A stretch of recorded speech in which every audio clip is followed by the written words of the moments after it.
Hi, I'm Leanne Ely. I'm a nutritionist, a New York Times best-selling author, and some people even say I'm a life coach. I started the Daily Dish Show to share my story, my truth, and my journey to vibrancy, and to inspire others to do the same. Because it's all about grit, perseverance, and finding a way despite the odds. It's about embracing the whole woman, not just the parts that are easy to love, and feeding her heart, mind, body, and soul. But I found that this isn't just my story, it's your story too. It's go time. This is the Daily Dish. Today we're going to be talking about our thoughts. Again, we're still into the place of thoughts. Thoughts. Marguerite says she's consuming boatloads of InfoCrusher due to pain. Oh, Marguerite, I'm so sorry. I hope it's helping. So I want to talk about our thoughts because, one of the things that happens is when we don't think about our thinking just takes off and it has its own life all by itself. Have you noticed that? We're left holding the bag and our thoughts are running off and doing all kinds of things. And we're just sitting here going, it feels like we've been run over by our thoughts. We're hopeless. We're confused. We don't know what's next. Our thoughts have the ability to do that. And you know what the thing is? If you've ever said this, let me ask you if you've ever said this. Something's just not right. I don't know what the heck it is. Have you ever said that? I thoroughly believe it's because our thinking has gone off on its own by itself, unmanaged. And we're just sitting there going, okay, so what's going on? And we're really feeling incongruent. And that incongruency, I believe, is because we haven't really given much thought about what our thinking and our thoughts are about. Remember, when we talked about this at the beginning, I talked about this at the beginning of this show today, and I've talked about it all this week. Your thoughts aren't necessarily true, nor are they necessarily needed to be obeyed.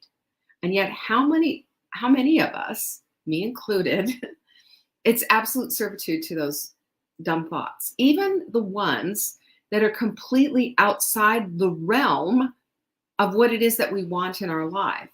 But we have this notion because we thought it, therefore it must be true. And therefore, okay, well, we're going to go with that. It's kind of wackadoodle, but it's what we do. And it's the same way. It's how we think. But what we need to know, big differentiator here, it's that our thoughts are doing this, throwing us off the rails. It's not our circumstances. There's a differentiator here, and it's huge, okay? So here's the deal. It's not what our circumstances are, it's what we think about our circumstances. If we decide that our circumstances are overwhelming and there's nothing we can do and it's just beyond any kind of help, then it will be. If we look at our circumstances and we think, okay, yeah, this is tough stuff, but I know there's a solution here somewhere. I know that solution's looking for me just as much as I'm looking for it. Yeah? Think about that. Think about the liberation that little sentence has in it. It's like getting the golden ticket to freedom, to get out of jail free card, whatever you want to call it. But that's the truth. And when you think about that, I don't know how you feel about it, but when I think about that, that just makes me sigh a big sigh of relief. Big sigh of relief, because it's your thoughts about the circumstances, not the circumstances themselves. Remember when I was talking about the 9/11 situation and how the PTSD of the situation wasn't nearly as traumatic as the people who made a decision, I'm not going to allow this to affect the rest of my life. It wasn't that they denied being there or that it happened or that they saw it. It just they made a decision to step back from it so that the PTSD didn't have its way with them. And that just shows you that we have the ability to control our thoughts about anything. We do. That's a massive difference. That is a massive difference. And yes, I mean, that's not to say that witnessing 9/11 wasn't traumatic. And I think anybody who witnessed it from A to Z, no matter how they're doing with it, if they're curled up in the fetal position in the corner of their room still, or they're out there experiencing life and having a second act, is going to tell you it was traumatic. How they think about it now, how they're living their lives now, et cetera, et cetera, et cetera, is due to the way that they think about those circumstances. End of story. It's true. We do have that kind of control. So this is an important differentiator when we understand that it's all about our thoughts. It is all about our thoughts, and we are never in one situation where our thoughts are just going to rule the day and throw us under the bus and we're done. You know, if we allow for that, yes. But if we understand that we do have control over that and that we can, it doesn't mean that we won't be affected. It just means that we can control things just this much more, just a little bit more. And doesn't that make all the difference in the world? I will say so. And here's the thing, our thoughts can be trained, isn't that interesting, to be more helpful, more empowering, and more in service to our needs instead of confounding us. And I think this is a huge thing because how often, and I can't even tell you how many times I've sat down with a coaching client or, had an email come in or whatever. I'm so overwhelmed. I don't know what to do. I'm so overwhelmed and nobody can help me. I'm so overwhelmed. This is too much. It's this, it's that, it's other. All of this labeling of puts us in a position of being completely paralyzed. There's nothing we can do with that. And if we understand that our circumstances, we look at our circumstances are overwhelming perhaps, but we have an opportunity to manage our thoughts around those circumstances. Now, Karen Loewentheil, I know I'm saying her not, but Kara is her name, Kara, K-A-R-A. Now, she is going to have a new book coming out. I think she signed with Random House. I'm not sure, or HarperCollins. I'm not sure. I'm going to tell you what. I am definitely going to buy that book because I think this woman is absolutely exquisitely brilliant. She's got a podcast that's really good. It's called Unf Your Life. Yep, she does drop a bomb or two along the way. Harvard lawyer, graduate, this, that, and the other thing, life coach, and absolutely changed my mind about the whole thought process. And I believe that her exercise of the thought ladder is one of the most empowering things I've ever done to help manage my own thoughts. I'm going to share it with you. I've shared it before, but I'm still going to share it with you today because I want you to start making sense of your thoughts and start being aware of them, because most of the time they just pass. And remember from yesterday, we think 300 to 1,000 words a minute. We think that many thoughts, and 300 to 1,000 words a minute. It's not just the word the, pool, dog, picture, clock. It's not just random words like that. It's little like, oh, he doesn't like me. Or, it's thoughts about different things and little short sentences. And did you know too, we think in words, not pictures. We have to train ourselves to think in pictures and to really see the vision of things. I work on that all the time, but we do visualize words. We do see words easily. It's because we read, it's because we're looking at our words. So choosing which thoughts to keep, which ones to dump, and how to never be duped by an untrue or unhelpful thought. I don't know. This might be a good thing to do, wouldn't it? Wouldn't you like to know how to do a thought ladder? I know you will. So remember, this is Kara Loewentheil, and she has a website as well. It's the same, Unf Your Brain. And sorry, I'm not going to make any apologies for the language. This is how she's choosing to show up and do and what have you. I just let it go. It's not like David Goggins' book that I was telling you about yesterday, which I couldn't listen to. The Audible was just so, I felt like I was at I was in boot camp or something, having a sergeant scream at me the whole time. This is a whole lot different. And this is it for women. And it's just how we have. Now she's a little bit more of a radical feminist than I am or whatever. Let it go. If you're not on the same, just let it go, because there are people here on our planet that are here to teach and for us to be students of, that we don't exactly agree with every step of the way and every process of the way. Can we just agree on that? Boy, wouldn't that be boring? Wouldn't that be boring? And I'm not asking you to go spar with her either. I'm certainly not. But I'm going to tell you what, I'm going to listen to somebody who has made a difference in my life. I'm going to listen. I'm going to read. I'm going to keep listening to someone who understands how thoughts really push our buttons. Exactly, Jackie. She says we can still learn. So let me give you the process on how this whole thing works. You might want to take notes, and you might want to give this a try, especially if you've been in this place where you're just thinking, feel like somebody's come in with a roll of duct tape and just, made me immovable. If you feel stuck, this is how to get unstuck. Here's the process. First of all, number one is you have to figure out what you're thinking about yourself. One thought, pick one thought, and this is going to go on the bottom. So you need a piece of paper, right? Should I do this? Should I just show you? Yeah, why don't I do that? So here's your piece of paper. And I'm going to do this one because I've had a lot of gals who have said to me, this is me.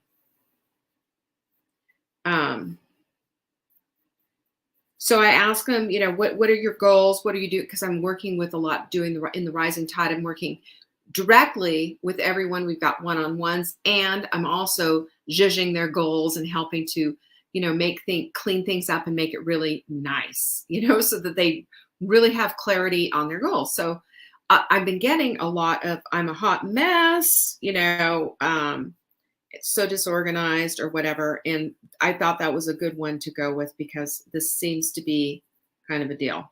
All right. So that goes on the bottom of your ladder. Do you see my ladder? That's my rung right there. I'm a hot mess and so disorganized. And that they're talking about their home, themselves. Here I'm sitting in my clean. It's clean. My big sweatshirt. But, hey, it's clean. That's right. So I'm not exactly a fashion plate, but the whole point of that is that, you get to decide what what does a hot mess mean? Does it mean that, you're walking around with toilet paper stuck to the bottom of your shoe and that you're, that's right. And that when you say you're a hot mess or whatever, you might just say that, you just can't figure things out there. You can't find where all your stuff is. And, where is everything? My closet's a mess. I'm a mess. This is a mess.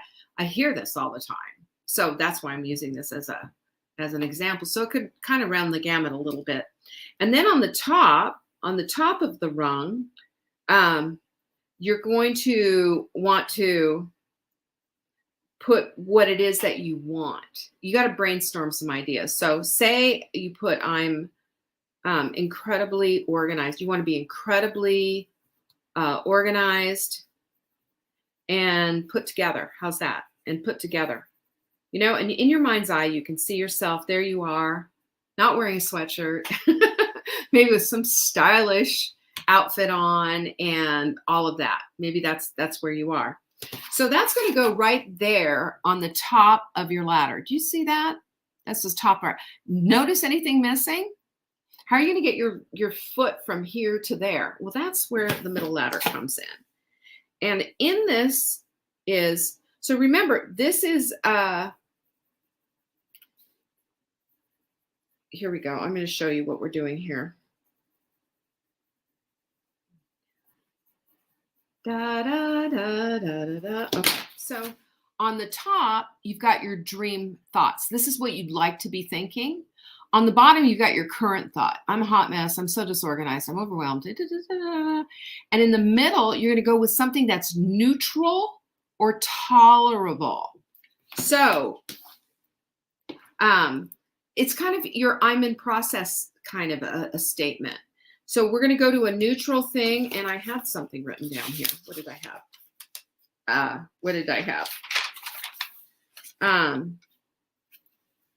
I had,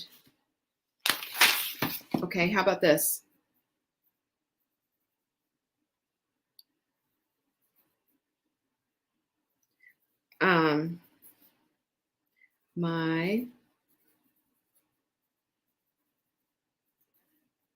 So you say something like this: I am capable, and my bed is made, and I'm dressed, right? And I can do anything.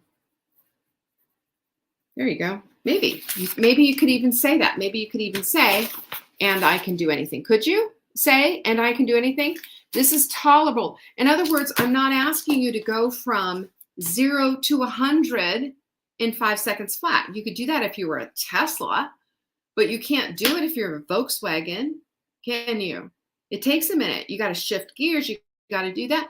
We need something tolerable. We need a middle step. We need something, because if we start here on the bottom, if we're believing all this negativity about ourselves, and we start thinking, you know, this is too hard, I can't do this, blah, blah, blah, blah, blah.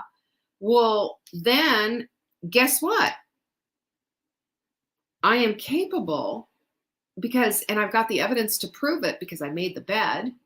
I'm dressed in a sweatshirt. I've got pants on and shoes, brushed teeth, clean hair. We're dialing it in. We can certainly make something out of that. And that's proof positive that you can get to the place of being incredibly organized and pulled together. And you could even go through and say, okay, so what does that look like? Well, you know, I've got closets with organizers in them and places for all the shoes. And I ordered a bunch of hangers that are all the same. I'm like that, by the way. I ordered big bulk white plastic hangers, and now I'm getting so, I don't know, frou-frou. I'd really like some velvet hangers. Come on. But you know, when we pull things together, and you know, have you know that feeling when you pull a bunch of garbage, you know, you go through all your clothes and you bag up a bunch of clothes and you give them away, and then you organize what's left and you put the colors all together. You come into your closet and you are so proud. You are so proud. Well, that's a big step from a hot mess, isn't it? Huge, huge, huge, huge. And so disorganized, right? So I would just say to you that you might be in a place right now where you're just thinking everything is a disaster. It's just a mess. Where can you start? You know? And I'm not talking just necessarily about your home. I'm not talking about your kitchen or your closet or any of that. I'm talking about your thought about your circumstances and what it is that you need to do to go from this place of feeling really bad and maybe even not even on the thought ladder yet to something that's tolerable and that's maybe a little more neutral, a little less put downy, but that's not like Susie, oh, everything's great. It's not so Pollyanna that you're going, come on, you know, just shut up, button your lip, you know, the opposite of the amygdala, right? But seriously, when we do this exercise, we can see that we can go from here to here to here. We can. James voting for velvet hangers. So is Sarah. I mean, velvet hangers. She's so OCD. Kimberline says she's so OCD they all have to match. I get that. I would love pink too, but you know, you go to Marshall's and you see all these pretty hangers all packaged up together. And it's all I can do. Mark always looks at me funny. Why do you want to buy hangers? When the dry cleaning company will get, he's got stuff on dry cleaning, wire hangers, and I go all mommy dearest on him. No more wire hangers, no. Get rid of them. In our closet with all colors. Look at you all. I have started something here. It's the Velvet Hanger Club. We should have the Velvet Hanger Club and go through our closets. What do you think? Do a challenge. Get our closets. Boom. If I took a picture of my closet, because I have this one basket that's full of all of my leggings and such, I have to take them all out and try them all on. I have to take them all out and try them all on. But here's the deal. Here's the deal.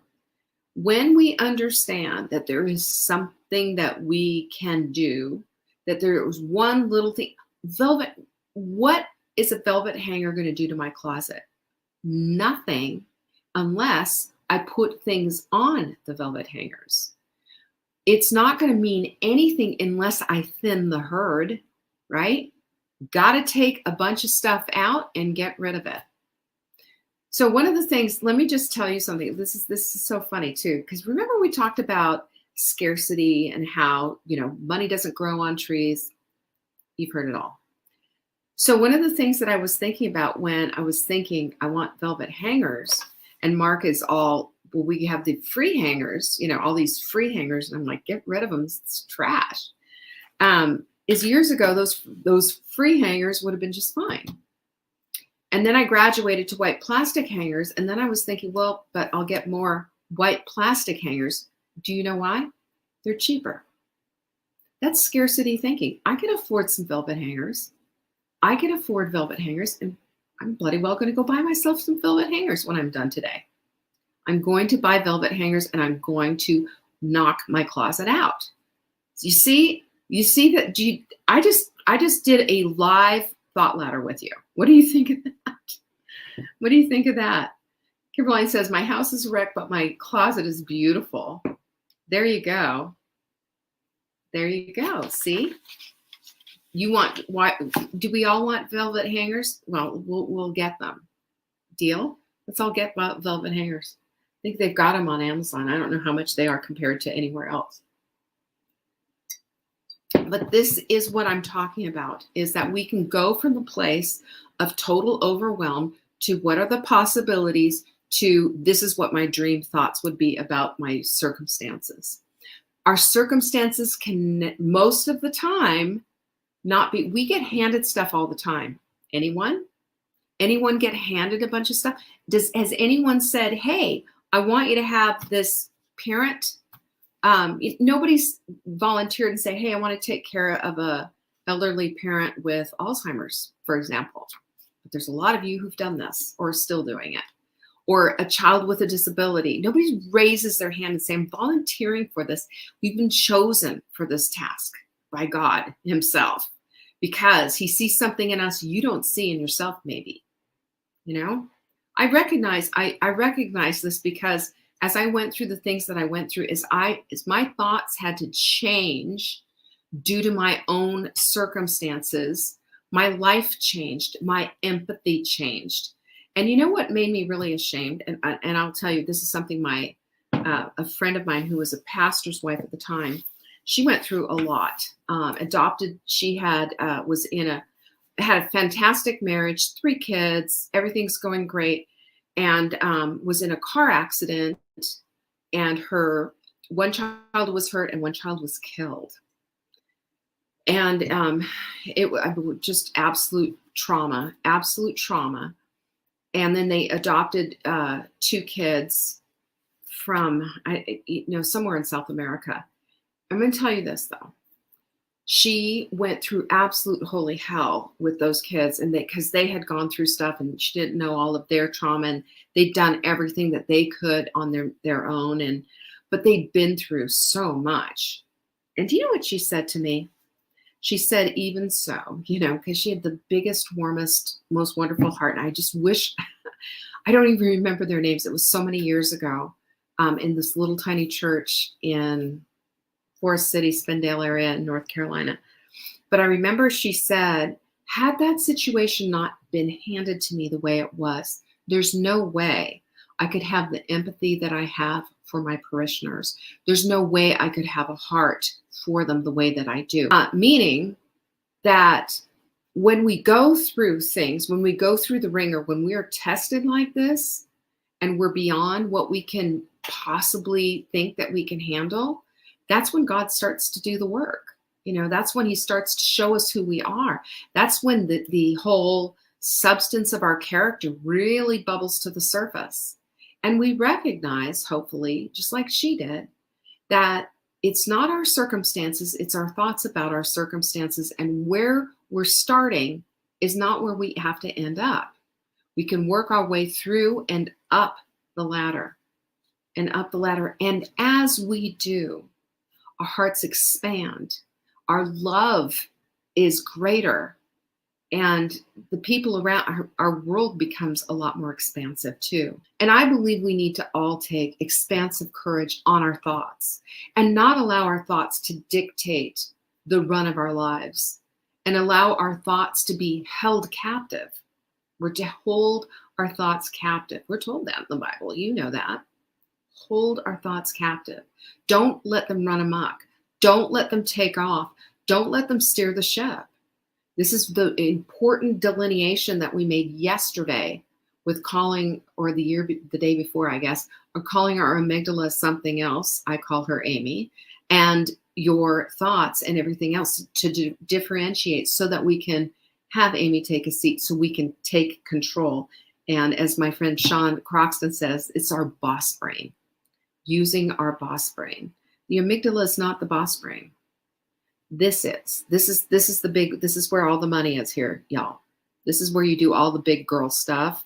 This is where your smarts hang out. And you all have them. You all have them. We just need to understand, be conscious, be aware of our thoughts. They are not necessarily telling you the truth, nor are they necessarily something that you have to obey. Just use your thought ladders and get out of it as best you can, as quickly as you can. Isn't that a great tool? Thank you, Cara, for that. I think you're pretty, she's a badass. Let's just go with that. She is a badass. Just like,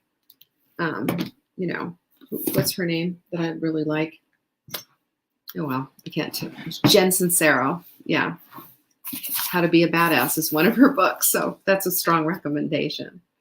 Pinky's up is right, Jocelyn. Thank you so much for joining me today and week. Glad you could join me. I'll see you tomorrow. Peace be with you. Bye-bye. Thank you for joining me today. You can find me on TikTok for daily tips to help support your most vibrant life. And remember, you are the author of your own story. Until next time.